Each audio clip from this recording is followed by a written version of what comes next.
The story begins by showing a desert where some boys were digging a pit in the scorching sun. Suddenly, a rattlesnake is seen. Seeing this, a boy who was fed up with his life takes off his shoes and tries to touch the snake and immediately dies from the bite of the snake. The scene shifts, and a boy named Stanley Yelnats IV is walking on the road. Suddenly, a pair of shoes falls on his head, due to which he falls on the ground. His father was in search of something to remove the smell of his feet, so he takes those shoes home with him. But on the way, the police surround him because those shoes belong to a famous baseball player who was robbed during a charity show. So the police suspected that Stanley Yelnats IV must have robbed them. Thinking this, the police take him to his father's house, where he becomes suspicious after seeing the things there. Actually, there are dozens of shoes in Stanley Yelnats IV's house, and there is a picture of a baseball player in Stanley Yelnats IV's room. Keeping these evidences in mind, Stanley is taken to the court where two options are kept in front of him. One is to go to jail, and the other is to spend 18 months in Camp Green Lake. Stanley chooses the option of camp, and while going on the trip, he feels that all this was happening because of his family curse. His bus passes through a very large desert where there were a lot of pits. On the way, he sees a businessman standing with a donkey, but only then he realizes that this was his illusion. At the end of the journey, he reaches a small town where a lot of boys are wearing jail uniforms. There, Stanley meets the right hand of the warden, Mr. Sir, who finds Stanley's name funny, on which Stanley tells him that his surname Yelnats was given by the ancestors, and he was the one who started the tradition of calling his children by the name Stanley.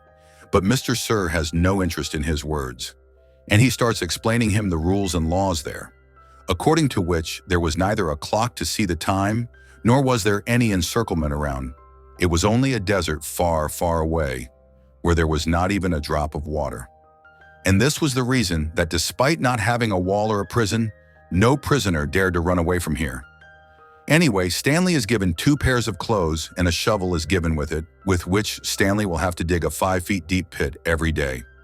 To measure its depth, he can use a shovel. The longer he takes to dig the pit, the longer he will have to sunbathe. He will also have to beware of rattlesnakes and yellow-spotted lizards because they were both dangerous animals that could have killed him. After this, Stanley meets the counselor of the camp, Dr. Pendansky, who shows him the whole area, that the rule number 1, there is not to bother the warden, otherwise the results can be very bad. After this, he takes him to other boys who show Stanley his sleeping place. There were signs of the vomit of a dead child. The doctor used to call all the boys by their real names, but they used to call each other by nicknames which they met after coming there. The youngest boy in them was named Zero because he did not talk to anyone. After this, Stanley calls a boy by his real name and asks where's the canteen, on which the boy pushes him back in anger and reminds him that he only has to call him by his nickname. After a while, Stanley sits down to eat, in which only beans are served. In the meantime, a boy named X-Ray takes some of his food and says that I should get more food because I have worked all day, while you have not dug any pit today. After this, all the boys ask Stanley why he was sent here, to which Stanley tells them that he had stolen the shoes of a famous celebrity. Hearing this, Zero asks him if there were stars in those shoes, to which Stanley says yes, and then he remembers that during the trial in the court, the baseball player had told everyone that he grew up in an orphanage. For this reason, he donated those shoes to charity. But Stanley was a fake fan who had stolen the shoes of his favorite player. While sleeping at night, Stanley remembers that his grandfather had said that his family had received a curse. For this reason, his father Stanley III could never be successful in his invention. Stanley I was very unlucky. He had earned a lot of money in the stock market but was killed by a famous criminal, Kissing Kate, who used to kiss her after killing her prey, which left her lipstick marks on her face. But she did not kiss Stanley's face, but robbed his treasure and left him alone in the desert. Now the scene comes in the present, where the boys are given a place to eat tortilla for breakfast. After that, they are asked to choose a shovel to go to work. But as soon as Stanley chooses a shovel, the X-Ray snatches the shovel from his hand. Then he finds out that he used to use a small shovel X-Ray and did not let anyone else take his place. Anyway, they all reach the place where the pit is dug, and then Mr. Sir tells Stanley that while digging the pit, if you see anything interesting, Then inform me immediately. If I like that thing, then you will get a day off from work." After that, he also tells him that the pit is not dug for any special purpose, but all this is being done to improve you people. After that, all the boys get to work and start throwing away the dust from their pits, which sometimes fell into Stanley's pit. Stanley asks them to work carefully, on which they make fun of him. While digging the pit, Stanley once again remembers the curse of his family. One of his ancestors, Elia, had worked in a pig farm where he fell in love with his master's daughter, Myra. Then he went to a foreteller named Madame Zeroni and asked him what he would have to do. In response, Madame Zeroni advised him to go to America, where his future could improve. But Elia did not give up and asked Myra's father for her hand. But there was another man who wanted to marry Myra. He gave Myra's father a lot of pigs in dowry and won the game. Elia was sad and went back to Madame Zeroni. This time, Madame Zeroni felt pity on him and told him a trick. She told Elia that every day you have to take a small pig to the mountain to drink water, and as long as the pig drinks water, you have to stop there and sing. In this way, you will also become strong, and the pig will also grow up and become a great dowry. But after giving the pig water, I will also have to take it to the mountain and give it water. If you don't do this, you and your future generations will be cursed." Elia agreed happily and started doing this every day. When one day the pig grew up, he took it to his future father-in-law and gave it in dowry. But Myra was very confused and was not able to decide whom to marry. So she decided to choose her husband through a guessing game.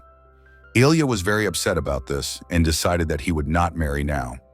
According to Madame Zeroni's advice, he would go to America and make his destiny. But unfortunately, he forgot to give water to Madame Zeroni and left without meeting her. Madame Zeroni cursed his family for this. Now the scene comes in the present, where Mr. Sir brings his truck near the pits so that the boys can fill their water bottles. And then the boys look at the first shell in Stanley's hand and make him climb. Today, Zero's work was done first. He dug the pit the fastest. Finally, when Stanley's work is done, no one helps him get out, and he himself has to learn the skill of getting out. When he comes back to town, he sees that Mr. Sir is standing with a gun pointed at him, but actually he was aiming at the yellow-spotted lizard. His aim is wrong, and the lizard jumps and attacks Stanley. But then Mr. Sir shoots again, and this time the lizard dies. The days go by, and Stanley slowly becomes used to his life there. He wakes up early every morning, eats the same beans for breakfast, and then goes to work, where he digs pits all day and his hands get more swollen. Many times he also encounters problems in the bathroom. Apart from all these problems, other boys also trouble him, make fun of him, and call him a softie. Stanley didn't want to mess with them and increase his problems, so he remains calm. And when he writes a letter to his mom, he tells her that he is enjoying there, and it is a very good place, like a normal summer camp. One evening, while digging a pit, Stanley finds a fossil, which he brings to Pendanski. But the doctor says that Warden has nothing to do with the fossil. Then he tells him that there used to be a lake in this area, and the land around it was Warden's grandfather's. And with this, the movie goes into a flashback where it is shown that the area used to be green and happy, where a businessman named Sam used to come often to sell onions in his car. He used to pull his car like a donkey. He claimed that his onions can cure deadly diseases and can also save you from dangerous lizards. Sam had a crush on a local teacher, Catherine, for whom he used to bring a special kind of breakfast made of onions. In return, she used to give him a jar full of peaches. All the men in the town liked Catherine, and Catherine did not like giving so much importance to Sam. One day, due to the rain, the roof of the school starts dripping, and Catherine sends the children back home. That's when Sam helps her fix the roof. With this, Sam gets to spend a lot of time with her. Happy with this, he starts repairing the other parts of the school. That's when he notices that in the evening, in the elders class, many students are taunting Catherine. One of them was Warden's grandfather, Walker, who calls Catherine to meet outside. But Catherine refuses, which makes him very angry. The school building becomes very beautiful, but Sam's donkey gets lost somewhere. That's why he buys a boat one day. In the afternoon of the rain, Sam and Catherine kiss each other. That's when Walker sees them and spreads this news all over the town. In a little while, all the villagers get together and burn the school as a punishment. Catherine runs to the police, who was drunk at the time. He asks Catherine to kiss him.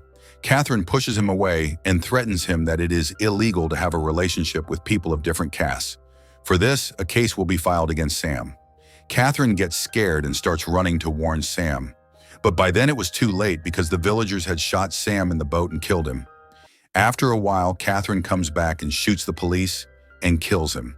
After this, she kisses him, which he wanted as long as he lived. That day, Catherine leaves the town and becomes famous by the name of Kissing Kate.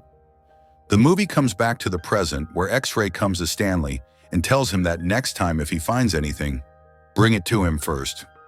Later, Stanley faces a troublesome boy and there is going to be a fight between the two. That's when the other boys come and calm them down. But now Stanley had earned his respect in the eyes of everyone. His friends called him the caveman, and he started getting good jobs in the waterline. After a while, Stanley gets a letter from his mom in which it was written that all the experiments of his father had failed and the landlord could never kick him out of the house. Zero was illiterate. So he was very impressed and told him to teach him to read and write. But Stanley says that, I am not a good teacher and I get tired of working all day. That's why I need rest. The next day, while digging the pit, Stanley finds a small thing with KB written on it. The boys think it's a shotgun cover, but it was very thin. That's when X-Ray takes the thing from Stanley's hand, and as soon as Pendanski sees it, he goes and informs the warden, and all the boys are surprised to see that the warden was a very beautiful woman. She is very happy to see that thing, and gives the X-Ray a day off and tells the rest of the boys to dig the entire area. That's why the boys have to work more than the other days, but still they don't get anything, because it was the wrong place. For the next few days, the boys keep digging the same tunnel that they had created, but they don't get anything other than a small dial there. Finally, the warden tells them to dig their individual pits as they were doing before. The next day, when Mr. Sir is filling the boys' bottles, a boy steals a bag of sunflower seeds from his truck. And as soon as he leaves, all the boys start distributing those seeds to each other. But unfortunately, Mr. Sir quickly notices that the bag is missing, and he turns the truck and comes back. The boys quickly start hiding the seeds, and then accidentally the bag falls on Stanley's feet. That's why he tries his best to hide the bag in the sand. But still, Mr. Sir sees the bag, and then to save his friend, Stanley lies that he stole it. Seeing this, all the boys are shocked. After this, Mr. Sir brings Stanley to the warden to punish him. There were a lot of Kissing Kate posters in her office. He was just looking at those posters when the warden starts showing him her nail polish, which she had made from the poison of the rattlesnake.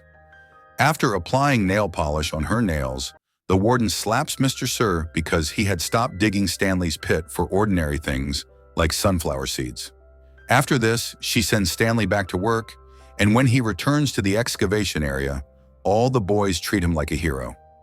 Stanley sees that Zero has also dug his share of the pit. Happy with this, he gets ready to teach him. The next time Mr. Sir comes, they see that he had 2 dangerous marks on his face, which were made from the warden's nails. Mr. Sir was so angry with Stanley that he didn't even let him eat. Here, Stanley thinks that whatever he saw in the office made him think that the thin tube he found in the pit was Kissing Kate's lipstick.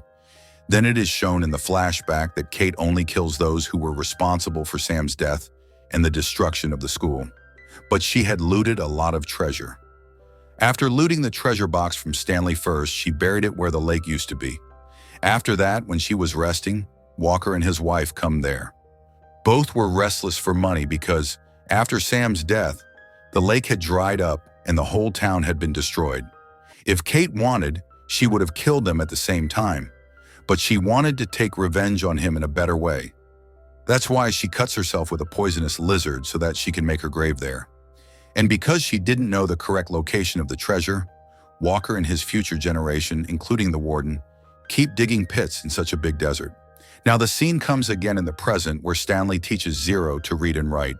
And then he finds out that Zero's real name is Hector Zeroni. This means that he is the descendant of Madame Zeroni. Zero was fast at digging pits. That's why he helps Stanley in digging pits. Seeing him, other boys get jealous of him. One day in the afternoon, Zero tells Stanley about his mother, who worked hard for him. One day she suddenly disappeared, and from that day, Zero was forced to spend his life on the streets. After a while, a naughty boy starts troubling Stanley. Stanley also opposes. Seeing this, Pendanski provokes both of them to fight, and as soon as they see each other, they start fighting. But soon Stanley becomes weak, Then Zero jumps into the fight to help him. And he is about to kill that other boy when Pendanski fires in the air, and then the warden reaches there. The boys tell her that Zero helps Stanley in digging pits. On this, Stanley says that in return, I also help him in his studies. Hearing all this, the warden gets angry while Pendanski starts making fun of Zero. He calls him a fool and an idiot. Hearing this, Zero gets angry, and he hits Pendanski with the shovel and runs away to the desert. Mr. Sir wants to catch him, but the warden stops him because Zero had no one in this world. That's why they will delete his file from the record and make it look like he never came here. In the evening, all the boys discuss how Zero will die in the desert. Hearing all this, Stanley starts worrying about Zero, and then he remembers that after Kate's treasure was stolen, Stanley was alive for 16 days because he found shelter at a place called God's Thumb. But no one knew where and how that place was, and neither could Stanley, I tell anyone, because when people searched for him, he was half mad. The next day, a new boy comes who troubles Stanley a lot. Stanley makes a plan. When Mr. Sir comes to water, everyone Stanley steals his truck and runs. But Mr. Sir was also cunning. He hangs from the door of the truck. Then Stanley pushes him and tries to make him fall. And in this process, he loses control and the truck falls into a pit. But Stanley doesn't give up and starts running on foot. The other boys see him running and start screaming. When the warden hears about his escape, she tells Mr. Sir that his missing report will be sent 2 weeks later. By then, his body would have rotted and we wouldn't even have to look for him. In the scorching heat, Stanley keeps walking. Ignoring all the dangerous animals, he keeps moving forward. Finally, he sees Sam's boat under which Zero was lying. He was alive after eating the peach jam that Kate had given to Sam. Stanley also eats some jam, and then he sees a mountain which looked like a thumb. He remembers that this was the place where his ancestor Stanley were stayed. Now they both leave the boat and start climbing the mountain, which was a lot of hard work. Suddenly, Stanley slips and falls, but then Zero rushes towards him and helps him to get up. But then Zero gets hurt. Then Stanley heals him. After that, both the boys start walking again. But soon Zero falls down. But then Stanley grabs him and saves him from falling. But till now, Zero was very tired, so he refuses to move forward. But even Stanley doesn't give up and starts climbing the mountain with his friend on his back, just like his ancestor used to climb the mountain. Slowly, Stanley starts to see some greenery and a small waterfall. Then he sees Sam's onions and he wakes up Zero. After that, they both eat onions and drink water. Suddenly, Stanley starts humming a song that his family used to sing for generations. Stanley didn't know that this is the same song that Elia used to sing. Stanley saved Zero's life. Because of this, Madame Zeroni's soul got peace, and Stanley's family got rid of the curse. Stanley III's invention was successful. He created a formula that can get rid of the smell of feet. On this success, the whole family celebrates. The next day, Zero confesses that he stole the shoes. He saw that the shoes were falling towards him from above. He didn't know that those shoes were famous, so he was running away. But the shoes fell from his hands, and to avoid the police, he threw the shoes from the bridge, which fell on Stanley's head. And the next day, Zero was caught for stealing shoes. After hearing all this, Stanley says that what was written in his fate has happened. Now there is no point in thinking about it. In the next scene, Stanley's lawyer goes to the camp to get him released because the court had found out that Stanley is innocent, but the warden drives her away. She says that next time she will bring the police with her. Now again, Stanley and Zero are shown. After resting for a while, they reach the same excavation area and start looking for the pit where Stanley got the lipstick. As soon as they find the pit, they start digging, and finally, they find the box which contained the treasure. At the same time, the warden and Mr. Sir get the news, so they both run there. But then a lot of poisonous lizards cover the boys and the treasure as if they are protecting them. Seeing this, the warden waits that soon the lizards will kill both the boys, and then she will become the owner of the treasure. After this, she tells the story of her childhood when her parents used to make her dig a pit for the treasure, even on Christmas. In the next scene, it is morning, and the warden sees that neither the lizards bit the boys, nor did they go from there. And then the lawyer brings the police as soon as she sees them. The warden tells a false story that both the boys were running from her office with the treasure box, but then Zero shows Stanley's name written on the box, which proves them both innocent. After this, the lawyer puts the box in her car and leaves with Stanley. But Stanley is not ready to leave, so the lawyer asks for Zero's file, and when she finds out that the file is missing, then a police officer calls the senior officers, asks them to investigate. And then she finds out that Mr. Sir is a fugitive, and Pendansky is also not a doctor. So both of them are arrested along with the warden. And then it starts raining and all the boys start dancing. A few days later, Stanley and Zero open the treasure box in front of their family, from which a lot of treasure and some shares come out. Stanley talks about giving some of the treasure to Zero, on which his family agrees. Zero, with the help of that money, hires some private detectives who find his mother. And then he is very happy. A few days later, the government closes the camp and the boys are sent for counseling. Here, Stanley and Zero's family become neighbors who start living in a good locality. His friends from the camp come to meet him from time to time. Stanley III's invention is a huge success, and the famous baseball player now starts working in his ad. And with this amazing movie ends here. See you soon with the next video. Thanks for watching.